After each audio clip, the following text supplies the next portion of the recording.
your eyes for, haven't Sean? even begun, and Sean's already shaking his head. Yeah, Sean, how are you? He's shaking your head for. You know what? There's so many questions thrown at me. You guys talking about dog beaches and Snapchat. Like, I feel like I'm conversation from 2015 for some reason. People talking Snapchat again. But the reason I'm rubbing my eyes actually is I've got news of my own. On the podcast a couple of weeks ago, I talked about how I confused 2 cars with 3 horses. Do you know it takes 4 weeks to properly recover from laser eye surgery to go back hard running again? Can't say I do. Well, I know because I had my consultation and I had to book it around that. How fanatic I'm getting my training lately. I was like, how do I book this around all the different events I have coming up and get my laser eye surgery? So at the end of May, which is a week after we do a half marathon where I go for a half marathon PB, there's a tiny little bit of a gap between there and doing the Ring of Kerry at the start of July. So I've slotted myself in for laser eye surgery.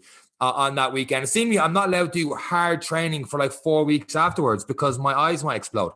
Yeah. See, I've heard people go and get laser eye, but what do they think of it? They weren't doing marathons. They were in work like 2 days later. So, yeah. Oh, yeah. There's 2 different types. There's one where you do like the one I'm doing is a quick recovery for like 2 days. I'm able to like walk around and hopefully drive after consultation and all the rest. But because of the quicker surgery, you once said if I get the right punch across the head, that like I'll need eye surgery because my cornea or something will fall out.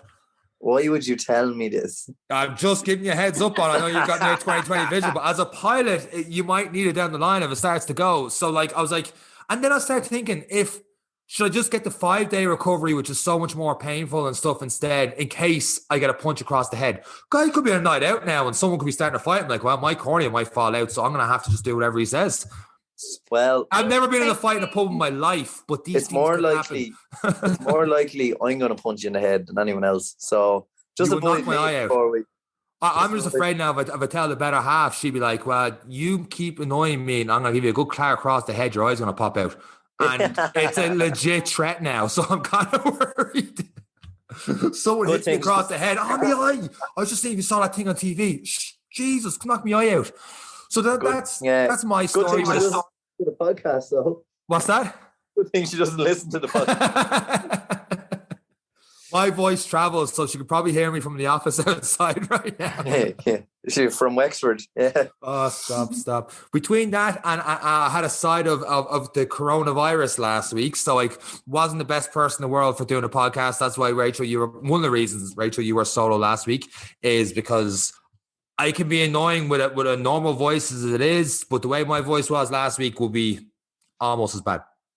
I just realised I was annoying, so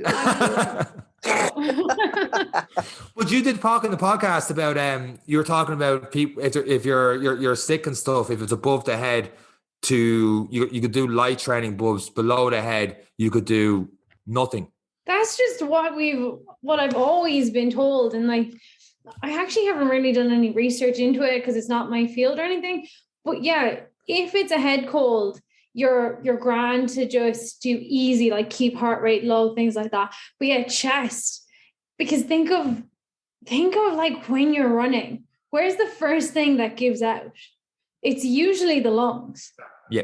So if you're already under the weather and it's your lungs or your chest, and then you're putting that under extra pressure, your body's not really going to like you.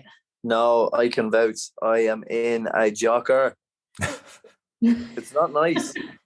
It was a head cold for a while, but now it's like my chest is on fire.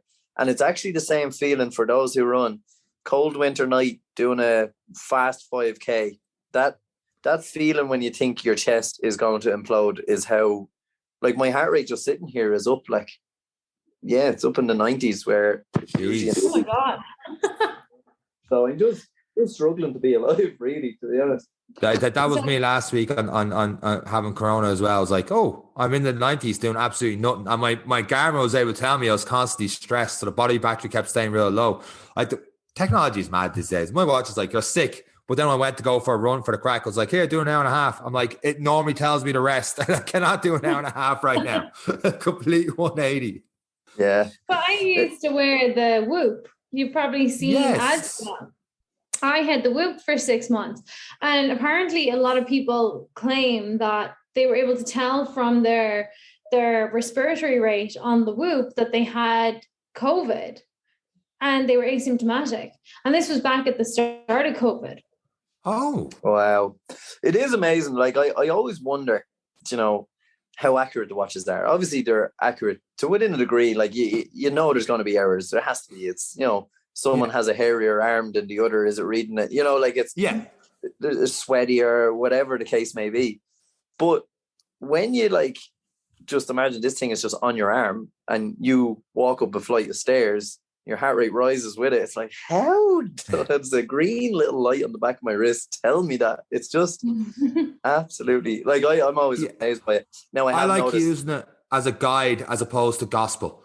Yes. Like it would put you somewhat on the right track. Like, for example, those who have Garmin, the body battery, a guide, not God, because my body battery was down to 5, and like I'm run 9 of the 4448 a couple weeks ago. So like if your battery on your phone was down to 5%, you wouldn't be making phone calls and stuff. Yeah, I was able to run a good bit, do 2-3 runs afterwards. But if I was at really at 5%, there's no way I'd have the energy to do that. So it's a rough guide that I'm a little bit down, but not all the way down. But at the same time, though, it can be accurate on other things. Like if I'm having a few drinks, the stress will go up afterwards because it will tell them I'm able to have a few drinks and I'm not getting the proper recovery. If I have a really good night out, the watch will say poor sleep. Even though I feel like I passed out for 10 hours, the watch will say poor sleep recovery. Your recovery time is delayed because you're not 100%. So I use it as somewhat as a guide, but I won't let it. If I feel like I'm good to train and the watch says no, don't train, I'll still train because I feel good to train. That's more important than what a bit of technology tells you, in my opinion.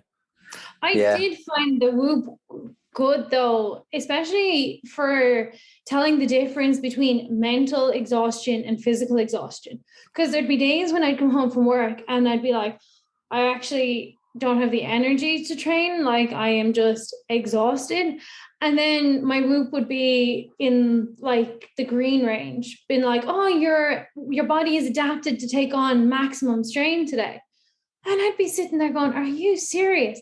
And then I might hop on the bike or something and smash a workout. And I'd be like, oh, okay, that was all in my head.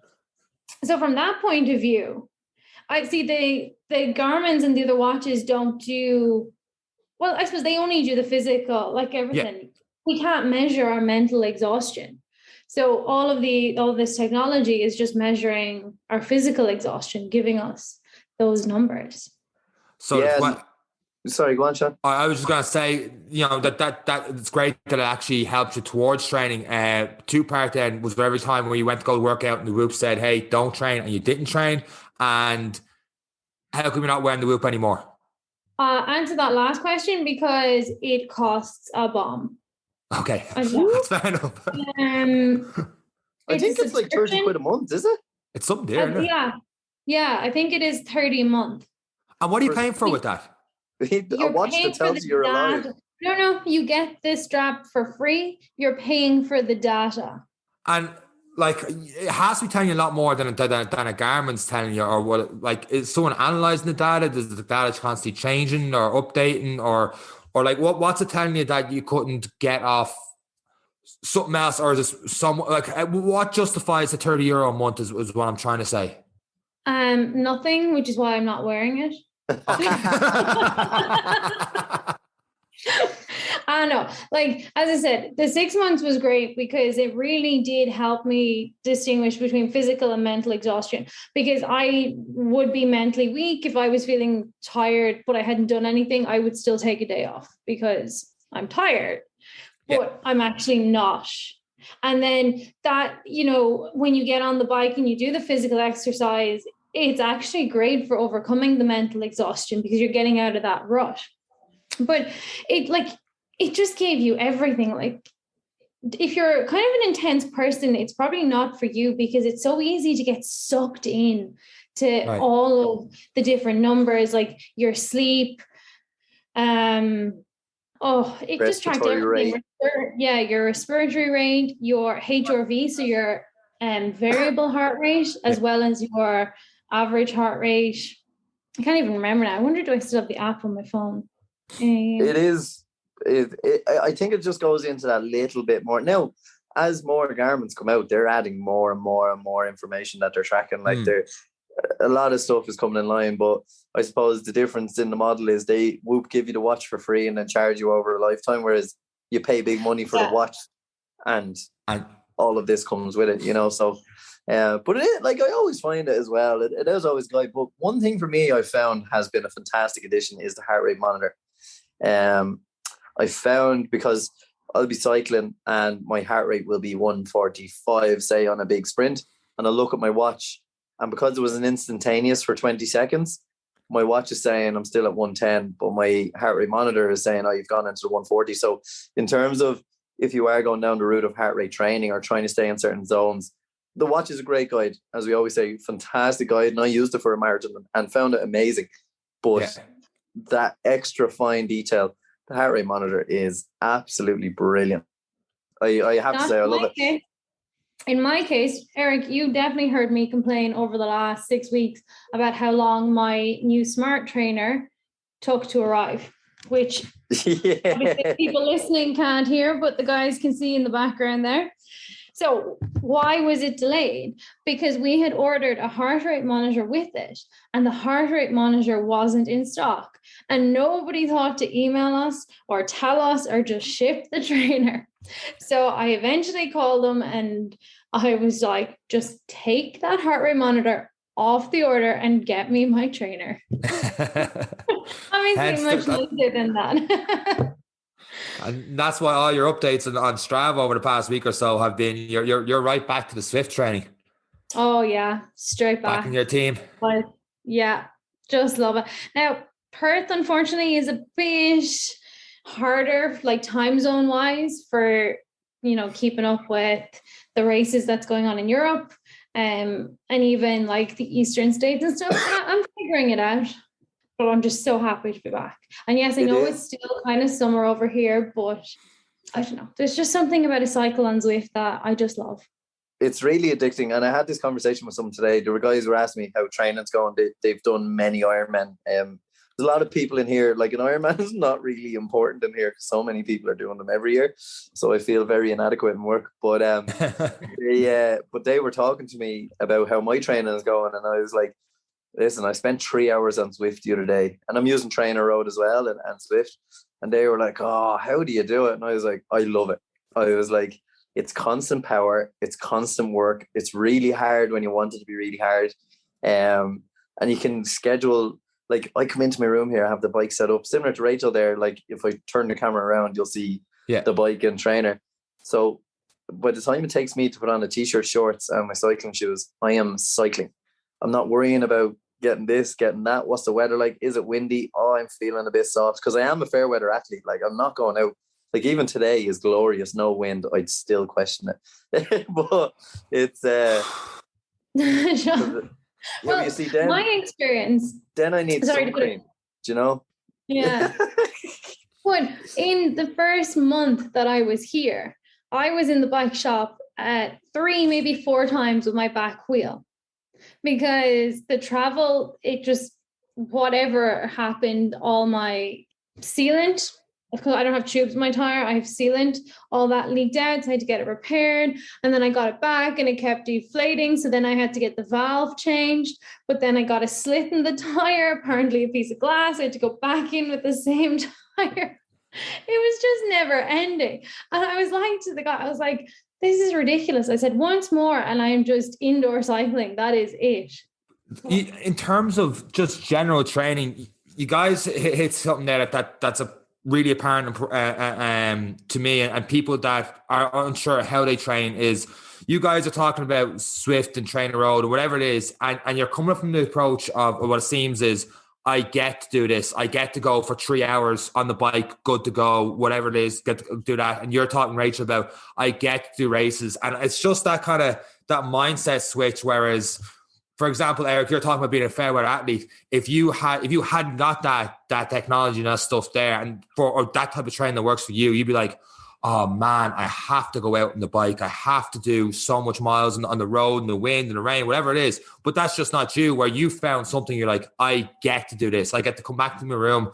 Everything's all set up. And whether it's competing a race or put just a certain program on Trainer Road, whatever it is, like I get to do this and I get to go 3 hours and it's constant and you know the advantages to it. So you're not rolling downhill or anything like that. And I think that that's a very important thing in training is even that little mindset switch is not like, oh, how are you so like, someone could be talking to you, Eric, saying, how are you so motivated to do 2-3 hours? And you're not looking at that way. It's like, I get to do this. Like, it's the exact same as how are you so motivated to wash your teeth every day? It's like, I just wash my teeth every day. It's just something I do. Once you're into that switch, that's when things start rolling and you're able to build up towards all these other events and stuff because you're not looking at it as, I have to do this. It's, I get to do this now. Yeah, 100%. And I have to say, there's been a few purchases I've done in my life and you've gone, really? One was the Garmin watch and the second was this turbo trainer. But both have completely changed my feeling of going out and training. Like, okay, I can run in the winter. Like I'll dress warm, I'll wear my hat and I'll go out for my run. I don't necessarily enjoy it. I'd be miserable going out. I always feel good after, but it's always miserable going out. Wait, you're never not miserable? Well, I'm a great person. You're a bit slow there as well. Yeah. All right. We'll be back to you in a minute. So, but with the turbo trainer, and it's something I've noticed. The very first time, it was actually Rachel that made me do a cycle on it, and I was like, "Oh, I'll do like an hour."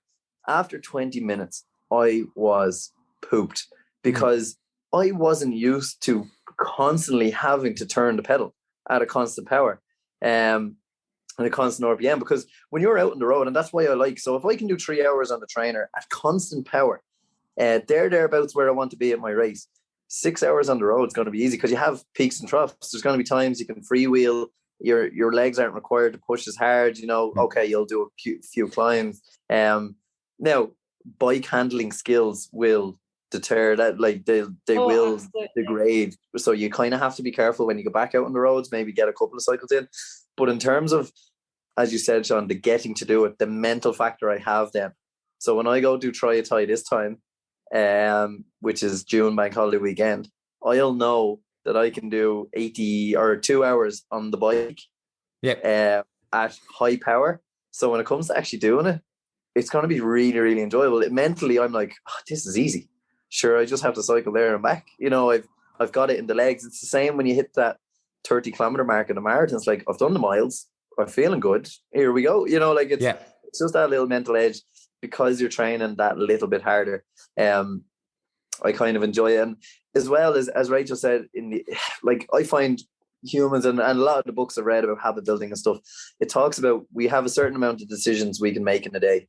And it starts from when we wake up in the morning and we put on our clothes. It's your first decision. Do you wear white socks, black socks, which shoe? You're constantly using decisions and you go to work. By the time you come home from work that day, especially if you're dealing with people or constantly having to think, you're mentally exhausted. You can't make any decisions. That's when you make the throw the pizza in the oven choice. I'm going to leave training kind of choice. If I had to decide about the weather, what's the traffic going to be like? Is it going to be dark by the time I go back? What route am I going to take? What route will give me the best hill climb, descents, kind of flat route? I just wouldn't go. Yep. Whereas if I come home, I can pick, I'm going to climb a volcano today, or you can change your mind halfway through. Yeah, you can change your mind and say, I've done enough of climbing, and you can hit the U-turn button and then you can just take it downhill for the rest of your cycle. So it gives you the flexibility to match your mental kind of capacity at the time. But when you can reduce the decision-making process in your training, and that's where people are like, how do you find the motivation to go and do it? I just reduce the amount of decisions I have to make that get me there. Like the runners are there.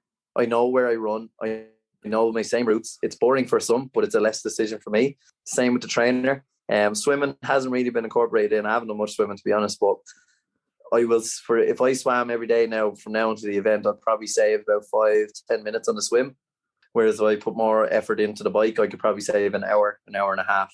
So I'm kind of compensating which is going to get me the more benefit on the day, So yeah, it's all about the decision making, and that's why I'm like, I get to cycle up a volcano, or I get to cycle underwater, or do the Japanese gardens and all these kind of cool things. And if I really want, if I know on the weekend Rachel's up late and I'm up early, we can meet up and do a little cycle while we're talking to each other, and just do an easy route and set a power and the way the two of us go. So it just gives you that flexibility, especially remotely, you know. And something that was brilliant during COVID, but definitely it's a different way of training I never thought I'd do, and it is great. It's absolutely brilliant. You sound like me when I was selling it to you. I actually had the conversation today that I should be a spokesperson for it. Like, I think I convinced someone today to join it, to get it. I had it was my boyfriend's sister asked me about it. So I had her up here, I had her on the bike, I had her flicking through the world. Your miss was giving an invoice at the end. She's going to get it, yeah. But I think that's something I talked about back, this time last year when I was first a guest on this podcast, was that year I took away from training and, you know, like not even just training, but like running. Like I maybe did half-hour runs every second week, like 1 half-hour run every second week or something. And I really reassessed why I ran and my reasons for doing it. And now I do it because I want to. And like, I really do believe that I get to cycle. No one's forcing me to do it. The races I do, I choose to do it. I'm not doing it because, it's nationals, everyone's doing it. Or, no, you have to do that race because that's being paced to this pace and it's your best chance to run this time. You know, that's all behind me. I'm now doing it because I want to. I'm picking the races I do. So it is a privilege to get to train and to be able to do it and to want to do it. Yeah, it's the same when I get asked, like, if I'm doing personal training or the online training, Any Given Training Day, and we get someone signed up and they're asking about gym sessions, like how many should I do a week? The question's already straight away. It's actually not how many should you do. It's like, how many do you want to do? How many can you realistically do? And like, if you can realistically do 4 days a week and you know you're always there 4 days a week, well then I might give you an upper lower split. But what happened then, particularly with guys in this one, because we're not the smartest, is that if you give someone upper lower split, they'll and they're not as consistent with their training, they'll only get 3 sessions in a week. And what will happen with guys 9 times out of 10 is they won't skip the bicep day, they'll skip the lower body day, the one that's more beneficial to the other stuff they want to do outside the gym. So when it goes to the course of a year, they've probably done like twice the upper body amount of sessions to lower body amount of sessions. So for that person, if you're not that consistent in the gym, it's like just go twice a week and get 2 full body workouts in, and you get so much more benefit, and you can realistically do 2, and then through that we can find the exercise that you will gravitate to. Yes, there's certain rules in terms of, you know, you should do more posterior exercises that work hamstrings and glutes as well as quads. You should do more back work opposed to chest work, and so you have more of a full body actual workout. But at the same time, if you're doing the upper lower split, you'll probably just pick your upper and your favorite exercise from there. But 2 full body sessions is probably enough for the majority of people, especially those listening to this podcast, because you're probably doing some sort of running, swimming, cycling with that. And it's just literally fitting those days in, fitting the types of exercise you want to do. And there's many ways to skin a cat with those exercises. Like literally 30, 40 minutes in, done, something you like, rather than being told. Like, for example, me and Eric started training 7, 8 years ago, whatever it was in the gym. We'd be very, very bodybuilder type. So disco muscles, and we'd have 12 different exercises for 12 different sets of stuff on chest. It was like barbell chest. Now we needed to hit the upper part of the chest. Now we need to hit chest flies and stuff. Be 45 minutes and we've just done the chest and that's it. We might do a bit of triceps and leave, where we could have been a lot more efficient, economical with our timing, and done like probably a full body workout. We could have done chest, squats, and a core exercise, and gotten 12 sets in the same time it took us to do 4 sets, because the chopping and changing over with the barbell and changing weights and all the rest. We could have been a lot more efficient with training, got a lot more in and out. Yes, you're probably not going to get completely as strong on that one particular body part, but you're going to get so much more out of full body that it's going to be a lot more beneficial to you. That was a slight rant on that in terms of getting what you want and different splits and stuff. Yeah, but it is good. If you have a plan like that, like if you know exactly what you're going in to do, it goes back to what Eric says about taking the decisions away. Yeah. So I've started swimming with a triathlon club here, and like we'll see like in races and stuff, especially I'd like to see in a few months' time how or if it'll help me improve. But the other night I did 2,800 meters in the pool just like that without thinking, because someone else tells you what to do and there's other people there doing the same thing. And and that's why people train together, because it does make it go quicker. But then you're taking away that decision. I don't have to decide what swim set to do. I don't have any knowledge. I don't have a background in swimming aside from being able to swim. If you walked in and you're like, you probably wouldn't do that amount of meters, because you might be thinking, I wouldn't be able to do that amount of meters. When someone else is there, like you said, and there's people there, you kind of just get on with it. And next thing you know, you're there. Or like if you're in the gym, you just get that extra set because someone's there. So you see someone across the room, you're doing a full body workout, and someone's doing, 100 kilo on a deadlift, and you're at 80, and you're like, actually, I think like I can. And someone's there to watch you with form and all the rest. Like, I think I add an extra bit of weight. Whereas if you're by yourself, you're like, I probably can't. And it probably goes back to that earlier on in the discussion when we were talking about you at the Whoop, and you thinking that you were physically tired when you're actually just, you're mentally tired. The Whoop was like, hey, go train. That's when you have the group around you. It's like, hey, go train, get that little push, get that little bit further in. Like I know, Eric, you've got your set trainings now on Mondays, Wednesdays, and Fridays, where you're like, go in, be told what to do, full body session, and then you're back out on doing your cycling and trying to balance all that in. So Monday, Wednesday, Friday is this kind of training, and then you could spread out the rest of your week when you're literally being told, like, train a road, there's your program, that's what you're doing, and you're taking the decisions away from you. But overall, your decision at the start is, I want to get a certain amount of cycles in a week, I want to get a bit of training in, and then you find out, get the best of what works for you, and you're getting a better program all in all. Yeah, 100%. And that's why I joined PureFit Dublin, was because I wanted to be surrounded by people for that push, because I got into I just want to run, I don't lift weights kind of technique. And I said, no, this year I want to want to go back onto the weights, because last summer I got down to 82.5 kilos. I am now 93.5 kilos. So is it harder to run? Yes. It's 10 kilos harder to run. But I feel stronger. I felt very weak at times last year, and that's why I was conscious that muscle mass I wanted to keep. But when I'd go to the gym, I'm like, I have a run and a cycle to do today. I'm not arsed doing the weights. So that's why by going to this gym, and in fairness, they're very good, because we'll be doing different sets of things, and I'll just pull them to the side and I'll be like, listen, I've been on the bike for 2 hours today. Do you mind if I don't do the sprints on the treadmill? And he's like, yeah, no bother. And so they work with me, but you're constantly paired up with someone, and you'd feel guilty there after squeezing out 15 push-ups and I'm struggling through 10. I'm like, I'm so sorry. But it is a great push, and feeling stronger for it. And yeah, it means I can eat more food because of more muscle mass as well. So like it's a win-win for me, really. So it's but yeah, it is. It's setting out my goals, and I suppose you go back to goal setting. I know what I want to achieve. Trainer Road tells me what I need to do triathlon-wise, and then I go to the gym to kind of get that feeling of keeping that body strength and muscle mass. So, and then they decide, I just tell them my goals, the times, what I want to do, how I want to look.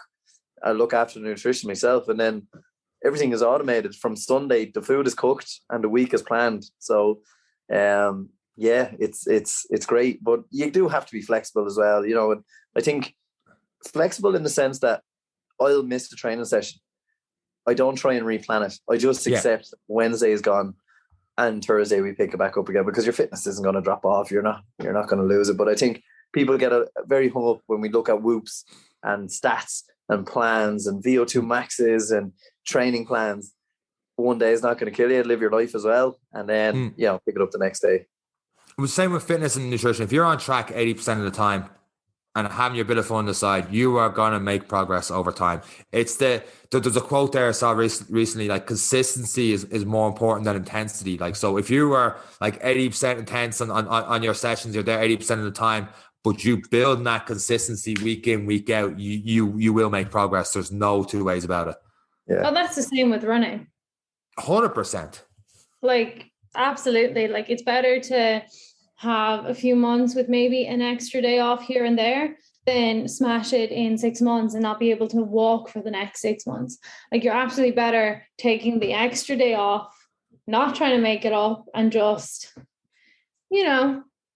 keep, like, gradually build over time. Yep, And we'll see how taking days off works for me now this Sunday when I try and run a 10K with a chest infection. The original plan was to try and chase Sean so he'd get his best 10K. But I think Sean might be leaving me for dead on this one now. Which is how I got my last 10K. Was pretty much you were up behind me, kind of barking through the Phoenix Park late at night, and there was deer popping out of the park and everything get me that 10K.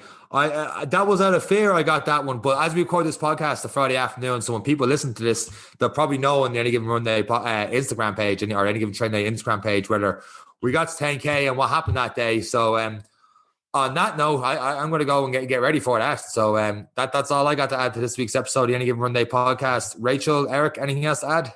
I was just going to say, keep an eye out because we will do just reviews on the watches we're wearing. Just because, we've talked a lot about different watches and stuff. So we will just do some reviews over the coming week of the watches we're wearing, just things we like about them. So just stay tuned for that.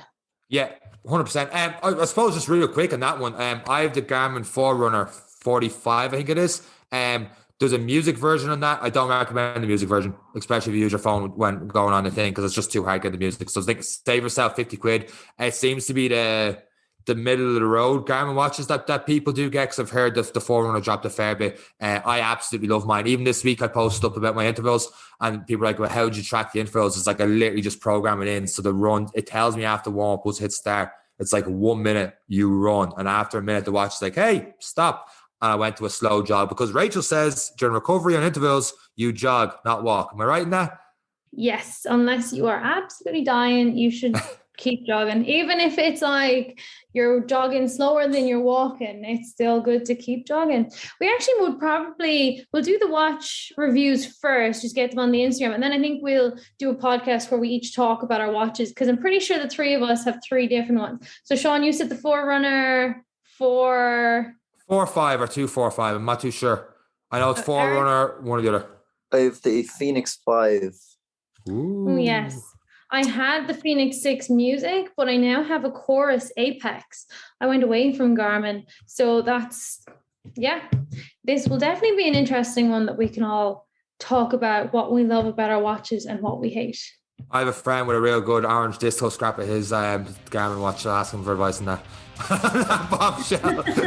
Like 2 or 3 people listen know exactly where I'm going with that one. I'm not explaining the rest of that story. With that said, guys, thank you very much for listening to this week's episode of the Any Given Runday podcast. That's it for myself, Eric, and Smitey. Take care. Bye.